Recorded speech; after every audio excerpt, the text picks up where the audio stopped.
기도합니다. 하나님 감사합니다. 오늘 주신 은혜를 감사하며 오늘도 주의 말씀으로 바르게 깨닫는 시간이 되게 하여 주옵소서. 성령님 주장하실 줄 믿사오며 생명이 되신 주 예수 이름으로 기도하옵나이다. 아멘. 요한복음 17장입니다. 오늘 본문 요한복음 17장 3절 한 절 보겠습니다.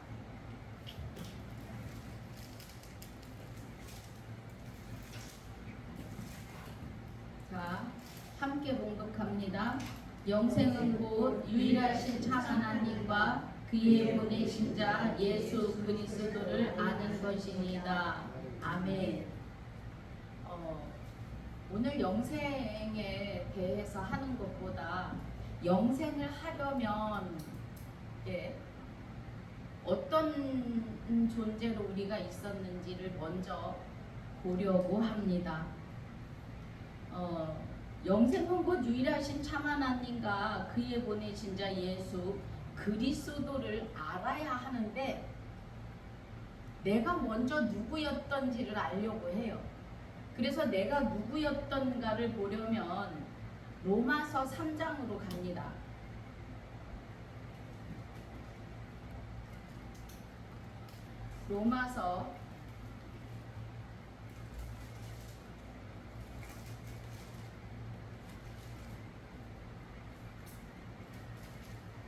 로마서 3장 10절부터 보는데요.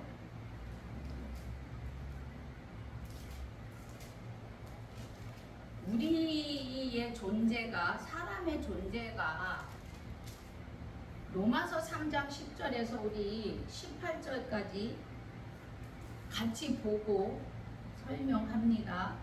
기록한 바 의인은 없나니 하나도 없으며 깨닫는 자도 없고 하나님을 찾는 자도 없고 다 치우쳐 한 가지로 무익하게 되고 선을 행하는 자는 없나니 하나도 없도다. 저희 목구멍은 열린 무덤이요 그 혀로는 속임을 베풀며 그 입술에는 독사의 독이 있고 그 입에는 저주와 악독이 가득하고 그 발은 피 흘리는 데 빠른지라 파멸과 고생이 그 길에 있어 평강의 길을 알지 못하였고 저희 눈앞에 하나님을 두려워함이 없느니라 함과 같으니라 그래요. 그래 이제 19절 20절 더 보긴 봐야 하는데요. 우리는 영생한다고 영생을 하려고 교회를 옵니다. 교회 와서 예수님의 이름으로 기도하고 예수 이름으로 찬양을 해요. 그런데 나의 존재가 어느 자리에 있었는지는 잘 몰라요. 그래서 어떻게 해야 구원인지, 어떻게 해야 부활인지, 어떻게 해야 영원한 안식에서 영생에 들어가는지를 잘 모릅니다. 사람이 의인은 없나니 하나도 없으며 그래요. 그러면 로마서 5장 14절에서 말씀하시는데 로마서 5장 14절에서 13절에 보니까 자, 죄가 율법이 있기 전에도 세상에 있었으나 율법이 없을 때에는 죄를 죄로 여기지 아니하였느니라 그래요. 그러면 율법을 제가 여기서 이제 십계명으로 본다 그러면 십계명을 통해서 죄가 뭔지를 알게 하시는 은혜였는데 그 십계명이 있기 전에는 내가 왜 죄인인지를 모르고 살았다는 거죠. 이스라엘 백성들이. 그런데 14절에서 그러나 아담으로부터 모세까지 아담의 범죄와 같은 죄를 짓지 아니한 자들 위에도 사망이 왕노릇을 했는데 아담이 오실 자의 표상이다 라고 하십니다. 그러면 아담의 범죄와 같은 죄를 짓지 아니한 자들 위에도 사망이 왕노릇했다고 하는 것은 만 인류가 다 마귀 사탄 귀신의 의로 살아갔다는 거죠.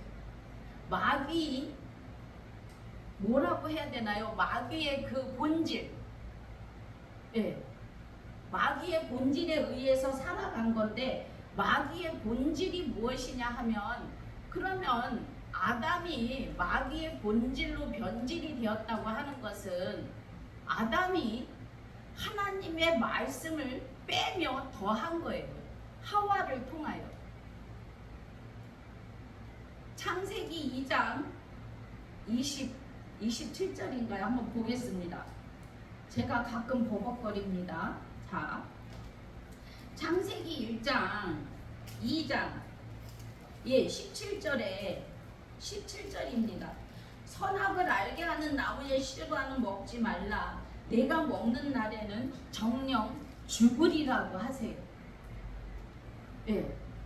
계시록 22장 18절 19절에 예, 그 말씀을 어긴 자가 아담이 시작했습니다. 그래서 아담은 죄의 자리에 들어가는데, 하나님이 내가 선악과를 먹으면 정녕 죽으리라고 하신 말씀을 예, 뺍니다. 무엇으로? 죽을까 하노라 하셨어로 가감해요. 그래서 아담은 마귀의 본질에 들어갑니다. 예. 그리는 그 아담이 하와가 말씀을 죽을까 하노라 하셨어 하고 가감하는 순간에 여호와 하나님의 말씀을 뺀 거나 마찬가지예요. 빼는 순간 예, 가감한 말씀이 그 자리를 채운 거죠. 그래서 더하고 뺨을 한꺼번에 하는 거예요. 우리가 말씀을 가감하면 하나님의 말씀을 빼는 거나 마찬가지예요. 그래서 죄의 자리에 들어갔습니다.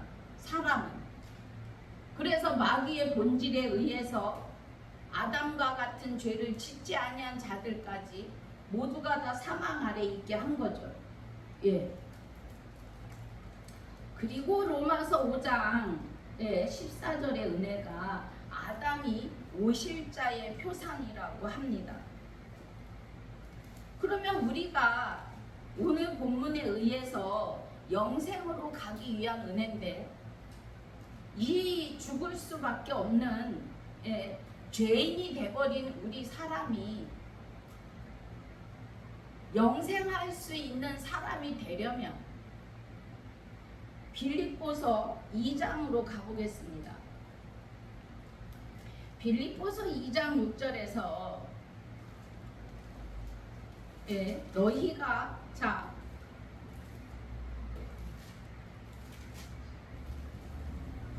빌립보서 2장 6절 5절에서 보니까 너희 안에 그래요. 너희 안에 이 마음을 품으라. 우리는 로마서 3장 10절 이하에서 말씀하시는 아주 무익한 존재이고 하나님의 선을 행할 수도 없고 목구멍이 열린 무덤이라 죽어있는 나의 영혼을, 생명이 없는 나의 영혼을 싸고 있는 무덤이었다는 거죠. 육이. 그 육이 무덤이라고 하는 것은 흙으로 지어졌기 때문에 흙으로 돌아갈 것이기 때문에 무덤입니다. 우리가 꽥하고 죽어서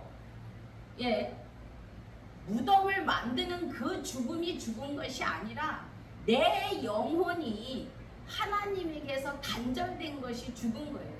하나님의 생명으로 살 수 없는 것이 죽은 겁니다. 그런데 빌립보서 2장 6절에 5절에 너희 안에 이 마음을 품으라 하고 하세요. 곧 그리스도 예수의 마음이라고 하십니다. 그러면 우리가 그리스도 예수의 마음을 품을 수 있는 것이 6절에서 보니까 그는 근본 하나님의 본체시나 하나님과 동등됨을 취할 것으로 여기지 아니하시고 그래요. 오히려 자기를 비우고 종의 형체를 가지시고 사람들과 같이 되시고 사람의 모양으로 나타나셔서 자기를 낮추기까지 복종하시고 십자가에 죽으십니다. 예. 그러면 예수 그리스도가 이 땅에 오실 때 하나님의 생명이 그 안에, 그러니까 하나님의 생명의 시작이 예수 안에서 시작이 되는 겁니다. 예수 안에서. 그리고 그 예수 안에서 시작된 그 생명을 통해서 하나님이 아들을 낳으시는 거죠. 예수 그리스도를. 그런데 십자가에 죽기까지 복종하시는 것은 고린도전서 15장을 보겠습니다. 고린도전서 15장 21절을 보니까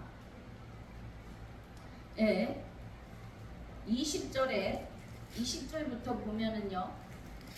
그러나 이제 그리스도께서 죽은 자 가운데서 다시 살아 잠자는 자들의 첫 열매가 되셨도다 그래요.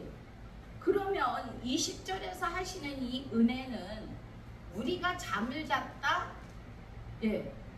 로마서 3장 10절에 목구멍이 열린 무덤인 무익한 자로 있었다.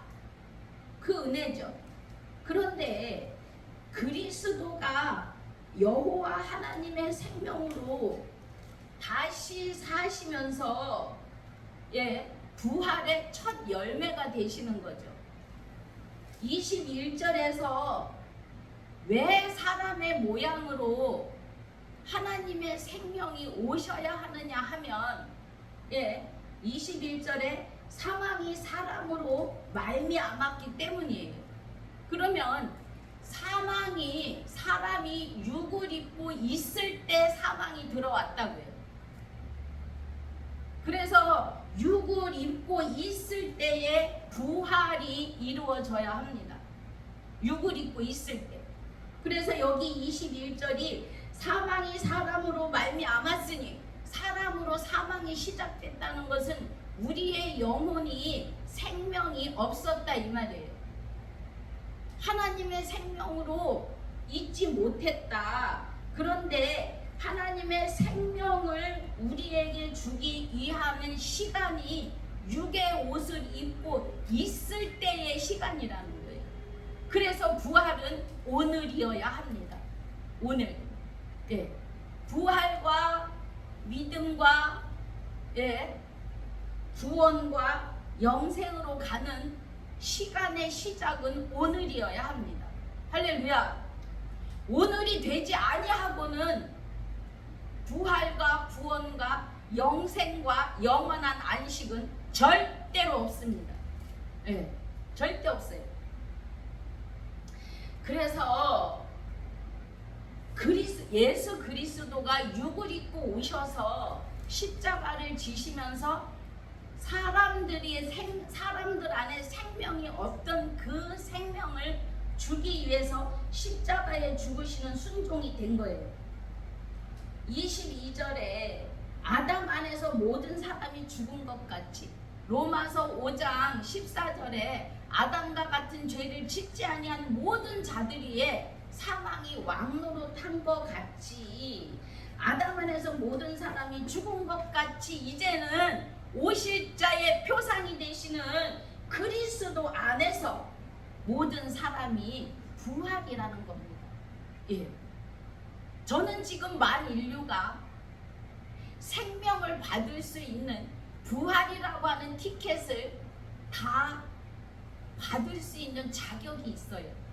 예수 그리스도가 십자가에 죽으심으로 그리스도가 여호와 하나님의 생명으로 첫 열매가 되게 하신 그리스도가 부활하여 계시기 때문에 누구든지 그리스도에게로 돌이키는 자는 하나님의 생명을 받을 수 있는 자격이 다 있습니다.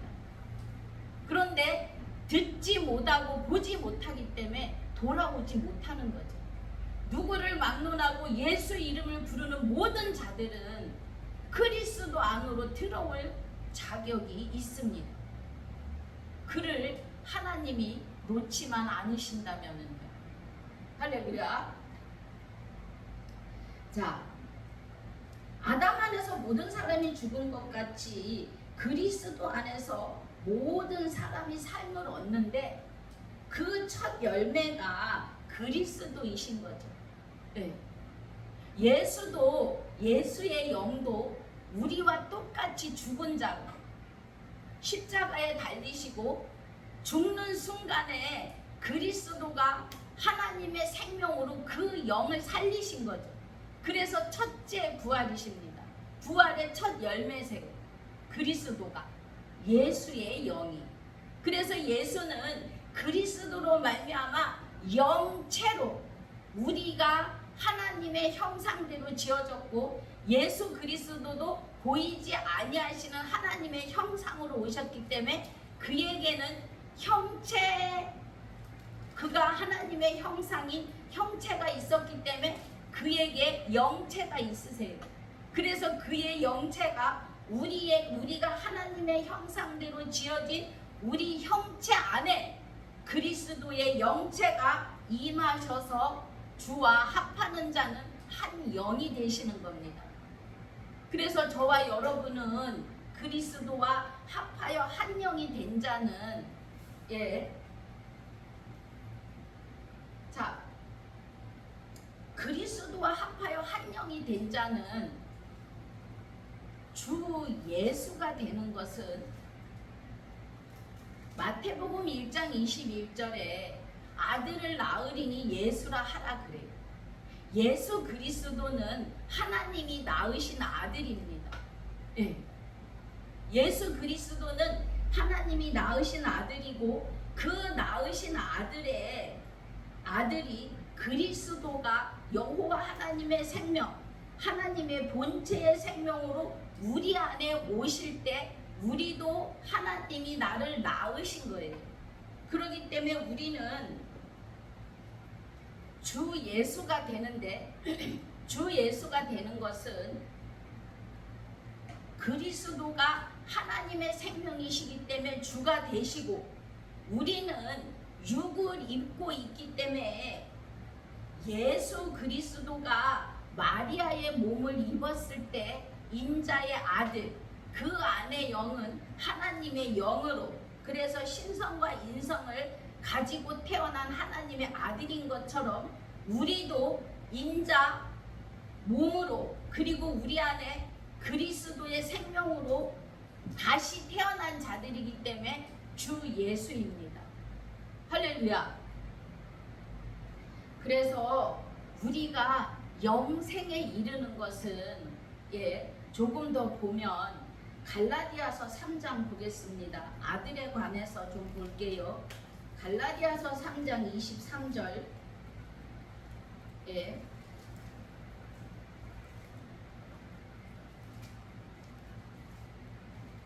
갈라디아서 3장 23절에 믿음이 오셔야 돼요. 믿음이 또한 우리 게 아닙니다. 믿음은 여기 갈라디아서 23장에서 25절까지 믿음이 오기 전과 믿음이 온 후로가 나와요. 그러면 믿음이 오셔야만이 우리가 믿음이 있는 거예요. 절대로 내 개인적인 의에서 나오는 믿음으로 하나님을 믿을 수 없어요. 사람은 무익한 존재이고 목구멍이 열린 무덤이었기 때문에. 그러면 믿음이 되시는 그리스도 남편이 우리 안에 오셔야 합니다. 이 믿음으로 오시는 그리스도는 호세아서 2장 16절부터 말씀하시는 내가 내게 장가들어 영원히 살게 의와 공변됨과 은총과 긍휼히 여김으로 장가들어, 진실로 장가들면 나를 여호와인 줄 알리라 하세요. 그러면 그리스도 되시는 믿음이 되시는 이 믿음이 내가 내게 장가들 거야 하는 하나님이 나를 구원해서 부르고 빼내셔서 구원받게 할 거야 하시는 하나님의 믿음이에요. 내 믿음이 아니에요. 예. 그래서 그 하나님의 믿음이 오시면 25절이 믿음이 오늘로 우리가 몽학 선생 아래 있지 않도다 그래요.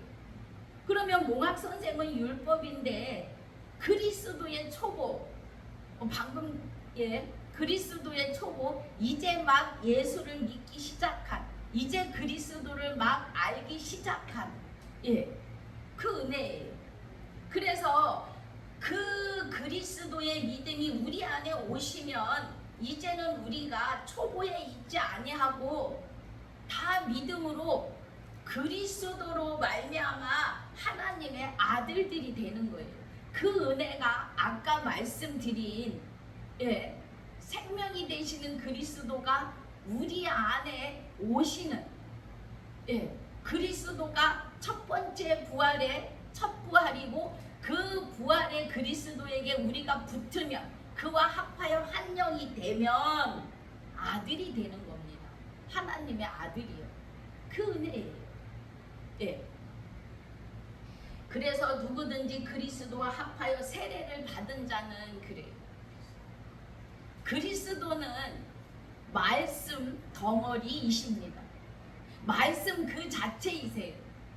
행전에서 계시록까지는 그리스도가 하나님에게 받아서 우리에게 주시는 말씀이시며 음성이시며 하나님의 형상이시고 생명이십니다. 그래서 누구든지 그리스도와 합하여 세례를 받았다고 하는 것은 우리가 말씀 안에 깊이 들어가는 은혜예요. 그 은혜로 들어가야만이 그리스도로 옷을 입을 수가 있어요. 그래야만이 하나님의 아들이 되는 겁니다. 자, 에베소서 1장에서도 에베소서 1장도 봅니다. 에베소서 1장에 4절에 보니까 4절 5절 보면 곧 창세전에 그리스도 안에서 우리를 택하사 우리로 사랑 안에서 그 앞에 거룩하고 흠이 없게 하신다 그래요. 사람은 스스로 거룩해질 수 있는 확률이 1도 없습니다. 사람은 모두가 다 무익해요. 예수님이 오셔서 십자가를 지시고 아담의 죄를 사하셨어도 마귀는 여전히 사람들 안에서 성을 쌓고 삽니다. 그렇기 때문에 그리스도가 우리 안에 오셔야만이 그때부터 생명의 빛이 우리 안에 좌정하셔야 그때 마귀는 일곱 길로 도망갑니다. 그러고 하나님께서 그때부터 우리를 보고 듣고 가르쳐 가십니다. 할렐루야. 이 은혜예요. 그런데 4절에 곧 창세전에 그리스도 안에서 우리를 택하사 그래요. 히브리서 11장인가요? 보면 본향이 나옵니다. 본향이 나오는데 우리가 돌아갈 본향이 그리스도라는 겁니다. 창세전에 그리스도 안에서 나를 택하셨는데 그 택하심이 생명을 뜻하시는 거죠. 우리가 그리스도와 합하여 한 영이 되심이 본향 하나님의 생명으로 돌아가는 길이에요. 5절에 하나님의 뜻이 우리는 살면서 아유 농담으로 막 그래요. 오늘 이런 일이 있었는데 하나님의 뜻인가 봐. 정말로 개뿔 같은 소리들을 합니다. 개뿔이지 개가 뿔이 어딨어. 없는 소리를 하는 거지. 오로지 하나님의 뜻은 저와 여러분이 그리스도로 말미암아 자기의 아들들이 되기를 원하시는 거예요. 이게 하나님의 뜻입니다. 그래서 오늘 영생은 제가 요한복음 17장 3절을 본문으로 잡은 것은 다들 영생하려고 예수를 믿어요. 다 영생하라고 교회 옵니다. 그런데 영생이 무엇인지, 죄가 무엇인지, 내가 어느 자리에 처했었는지를 모른다는 거예요. 짧게 제가 간증을 드린다면, 저는 집사 때 내 믿음의 척도를 알고 싶어 했어요. 내 믿음의 척도가 얼마나 깊고 얼마나 높고 넓어서 구원받을 수 있을까? 목사님들 아무도 안 가르쳐 줍니다. 무조건 교회에서 봉사할 때 좀 못하면 아유 저 서집사 믿음이 없어, 믿음이 작아. 믿음의 크기가 있는 것이 아니더라고요. 말씀을 깨닫고 보니까 내 믿음이 높고 넓어서 구원받는 것이 아니라 하나님의 일방적인 사랑에 의해서 내게 찾아오심으로 그리스도를 우리에게 보내시면서 그 생명이 내 안에 오셔서 나와 합하여 한 영이 돼야 그 믿음에 실려서 구원에 이르는 것이 사람이고 인생이라는 거예요. 우리가 하나님을 너무 많이 오해하고 살았다는 거예요. 누구든지 다 자기 의가 있어서 뭐든지 다 하나님 앞에 무엇을 해야지 구원받는다, 영생이다라고 생각하는데 사람이 할 수 있는 건 1도 없습니다. 아무것도 없어요. 오직 하나님의 일방적인 사랑이고 오직 하나님의 계획하신 대로 우리를 이 세상의 마귀의 입에서 부르시고 빼내시는 은혜의 일들이에요. 우리가 할 수 있는 것은 1도 없습니다. 여러분 오늘 이 은혜 안에서 이기고 승리하시기를 주님의 이름으로 축복하고 축원합니다. 아버지 감사합니다. 오늘 우리가 들은 말씀대로 이 땅에서 하나님과 하나 되어 구원이며 부활이며 또 영원한 안식이며 영생에 이르는 귀한 주의 아들들이 다 되게 하여 주옵소서. 감사와 영광을 돌리며 생명이 되신 주 예수 이름으로 기도하옵나이다. 아멘.